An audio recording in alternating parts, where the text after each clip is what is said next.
որոշ մասնագետներ պնդում են, որ նիհարելու համար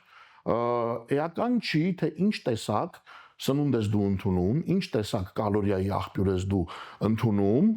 կարևորը տեղավորվեց օրվա անհրաժեշտ քո համար գծած չափած կալորաժի մեջ, որը նիհարելու դեպքում բնականաբար իրանից ենթադրում է դեֆիցիտի մեջ գտնվել։ Ժողովրդական լեզվով ասած,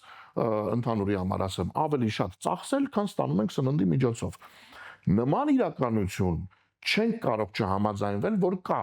սակայն արդյոք մարմնի ինդեքսը, որակը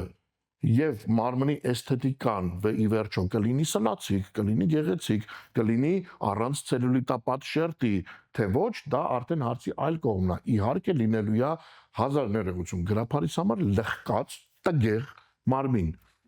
Այնինչ, երբ որ մարդ սնվում է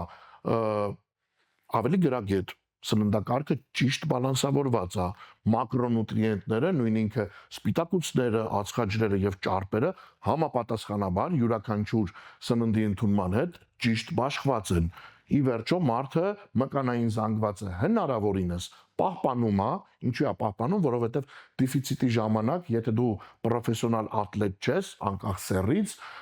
զանգված կուտակելը գրեթե անհնար է։ Պահելը հնարավոր է, ճարպային շերտ այրելն է պրիորիտետում։ Նման սցենարով միանշանակ եւ կլինես առողջ, եւ կլինես շատ ավելի գրավիչ։